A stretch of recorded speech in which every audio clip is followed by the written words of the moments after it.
Fala pessoal, Yukio aqui. Hoje para falar um pouquinho de loop no Python, loop usando for. O que acontece com o loop? O loop vai ser uma repetição de comandos que você vai pedir para o Python repetir várias vezes o mesmo comando. Eu até peguei aqui um desenho, não encontrei em português, mas que diz o quê? Para cada item na sequência, ele vai verificar, o seu programa vai verificar e vai falar: é o último? Não, então vai para o corpo do loop. É o último? Não, então vai. Então o que ele está falando? Ele está falando assim: você vai passar pro programa falar assim: repita isso tantas vezes. Para cada vez, faça uma ação. É isso que faz um loop no Python, certo? Então vamos lá para um exemplo aqui bem simples. Aqui a gente tem um vetor, uma lista, né, de estudantes: André, Bruna, Carol, Eduardo, Marcela, Pedro. E para cada elemento dessa lista, for student in students, entendeu? Veja que é quase que uma tradução ao pé da letra. Para student em students, você vai printar esse elemento. Então, o que eu estou fazendo? Eu estou indo nessa lista de novo, ó, igualzinho o loop aqui que a gente mostrou. Para cada item dessa sequência, você vai realizar a ação de printar esse item. Então, para cada... Eu escrevi student aqui, mas poderia ser qualquer letra. Ó, X.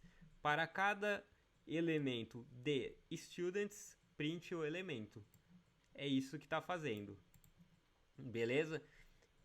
Você pode fazer algo um pouco mais trabalhado. Você pode fazer assim: olha, para cada elemento dessa lista de elementos, eu quero que você construa um novo. Eu quero que você construa um novo campo com base nesses elementos. Então, o que eu estou fazendo aqui? O que ele está fazendo? Ele está olhando aqui.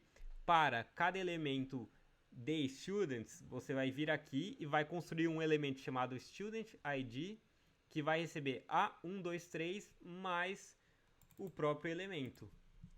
E aí vai resultar nisso. O que ele está fazendo? Ele está fazendo assim. Ele está verificando primeiro. Vou pegar o primeiro elemento aqui, André, né? Que para cada elemento de students, André. Então, a partir do André, eu vou construir um novo campo chamado Student ID. Pô, devia ter colocado aluno, né? Deixa eu mudar isso aqui para português. Que eu peguei esse exemplo na internet. Roubei. E... Não roubei não, eu tô brincando, tá, gente? Isso aqui é coisa... exemplo padrão que todo mundo usa, deve ter em todos os livros de Python.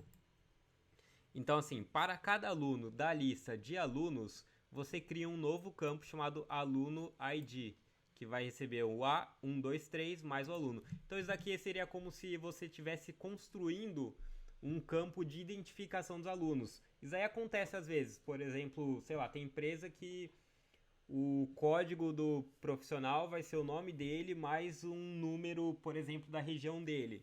O número do CEP ou do CPF, enfim, N coisas aí. É que geralmente chave de identificação você tem o próprio CPF, que é chave única.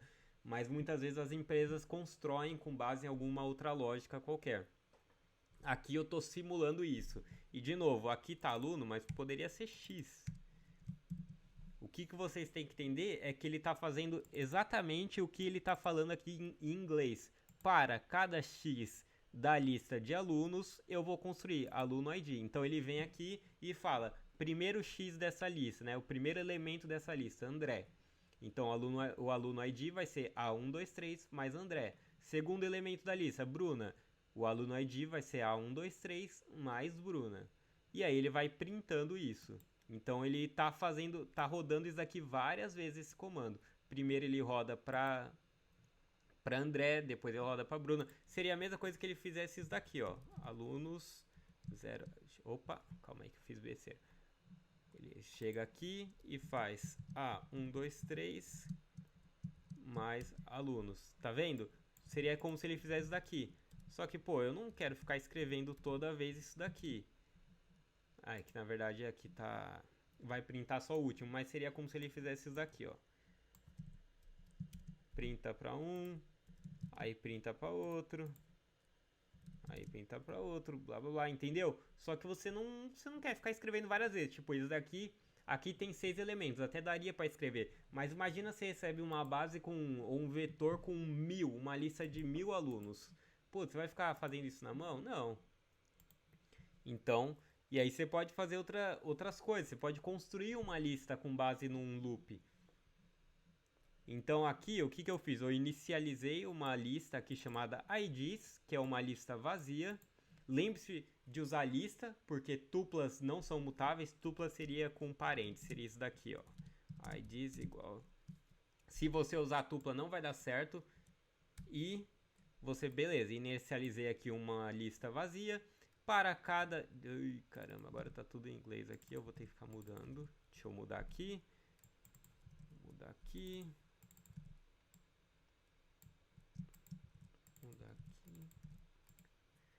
Então, para cada aluno da lista de alunos, você vai criar um campo chamado aluno ID, que é a 123 underline, mais o nome do aluno, e você vai apendar ele na lista.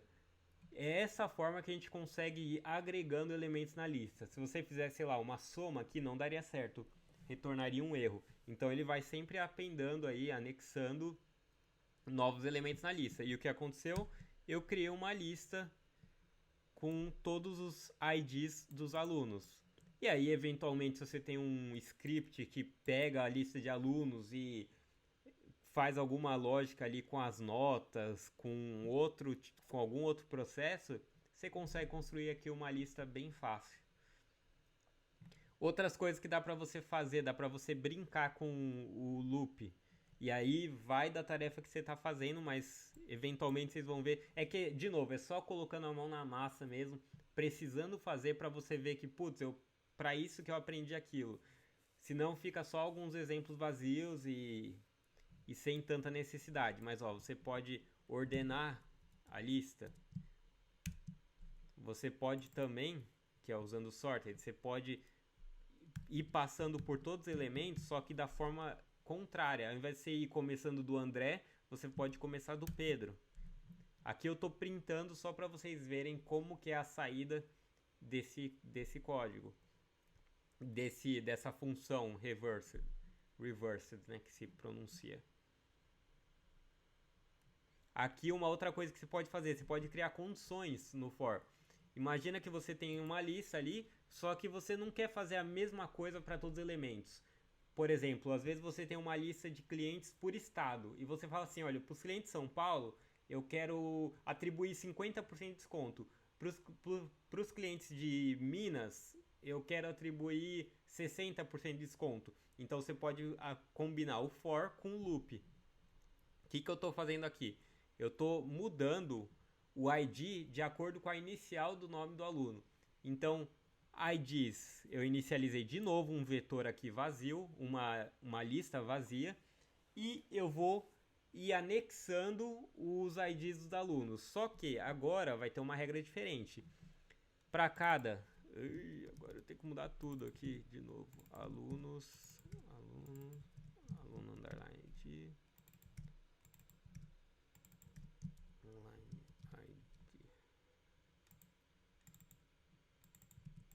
O que eu estou fazendo? Se a primeira letra do aluno estiver nessa lista aqui, A, B, C, D, E, F, eu vou fazer aluno ID, vai ser o A1 mais o nome do aluno.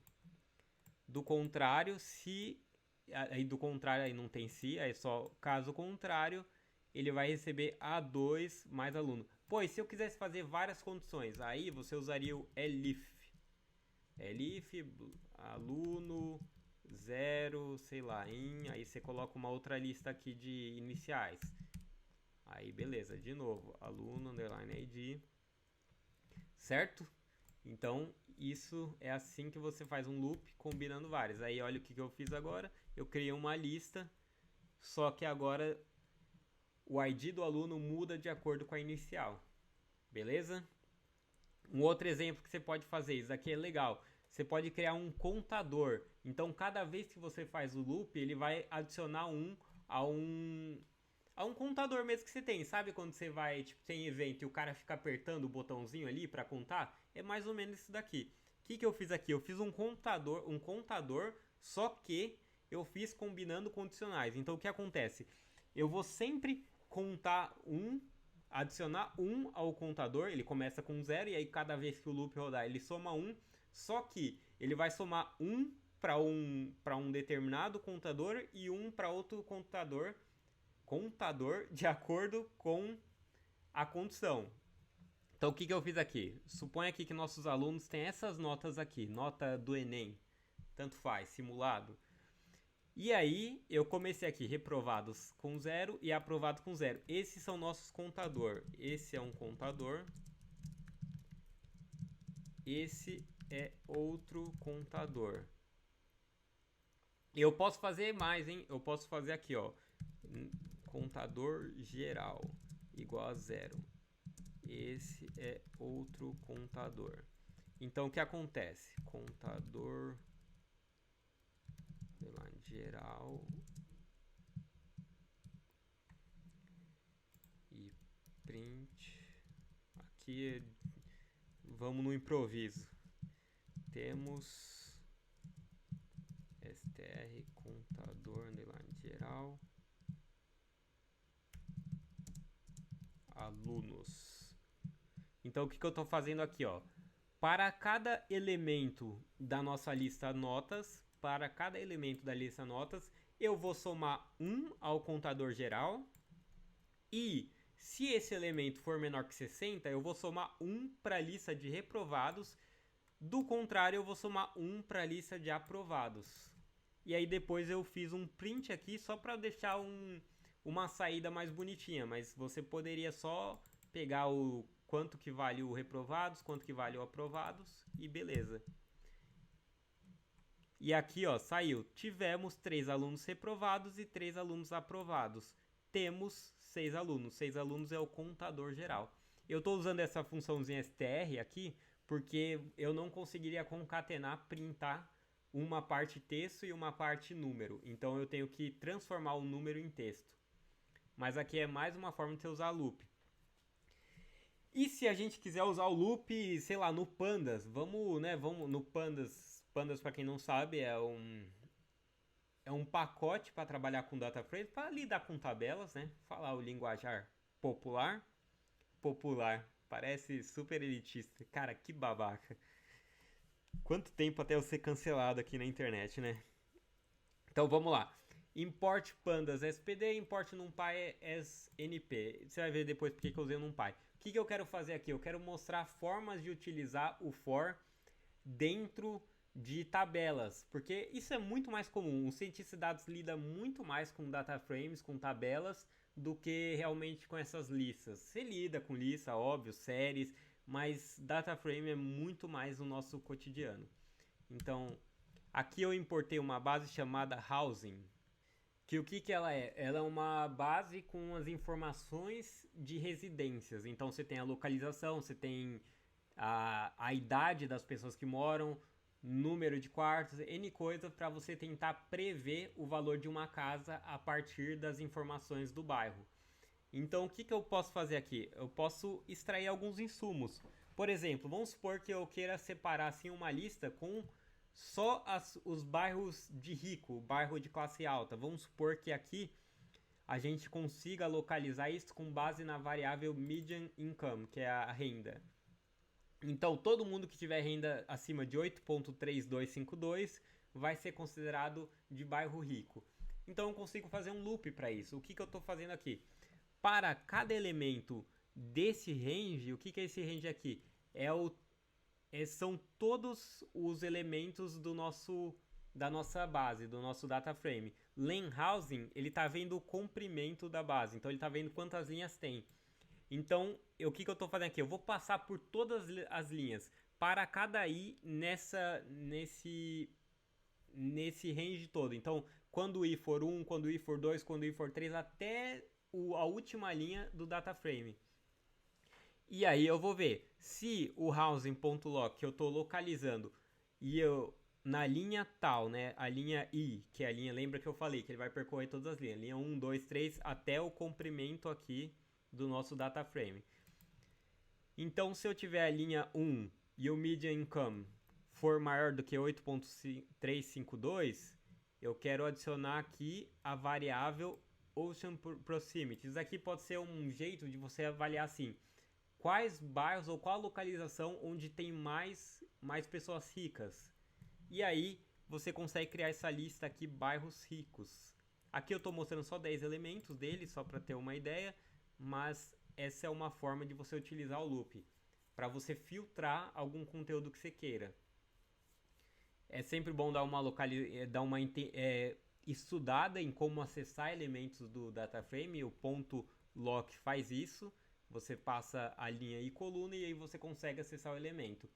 Então, dada essa linha, e se a coluna median income for alta, for um valor alto, né, nesse nosso limite aqui, eu vou trazer a localização, né, o Ocean Proximity, se é próximo ao oceano, desse mesmo elemento.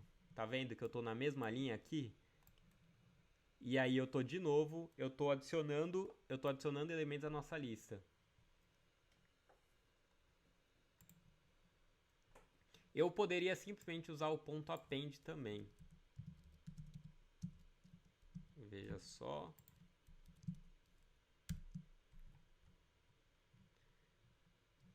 Que foi o que a gente fez lá em cima. A gente colocou o ponto append para ir adicionando elementos e anexando. Ali somando também dá na mesma, você está incluindo elementos. Outro exemplo legal, você pode traçar gráficos usando o loop. O que eu estou fazendo aqui? Eu estou passando por todos os itens, pelas colunas e pelos valores, né, pelas linhas, os valores das colunas, e eu estou plotando aqui a distribuição. Outra coisa que dá para você fazer aqui, um exemplo legal. O que eu fiz aqui? Eu filtrei todas as colunas que são numéricas, tá vendo? Numerics. Isso daqui tem no statsite.com.br. Quem já acessou e quem acessa já sabe fazer isso. Então eu filtrei aqui todas as colunas numéricas da nossa base. E eu criei um subplot, que é para poder fazer vários plots no mesmo canvas. E eu fiz um loop pelos itens dessas bases, desse novo data frame só com coluna numérica. Tá vendo? Eu fiz um for aqui e para cada elemento, ó, tá vendo aqui? A x é igual a xs index. Então eu tô passando pelos nossos axes e para cada posição dele eu tô plotando uma distribuição, a distribuição de uma coluna. Então eu plotei aqui longitude, latitude, que não tem muito sentido, né? Mas enfim, é que veio por causa desse filtro de numérico, mas o ideal seria a gente tirar isso.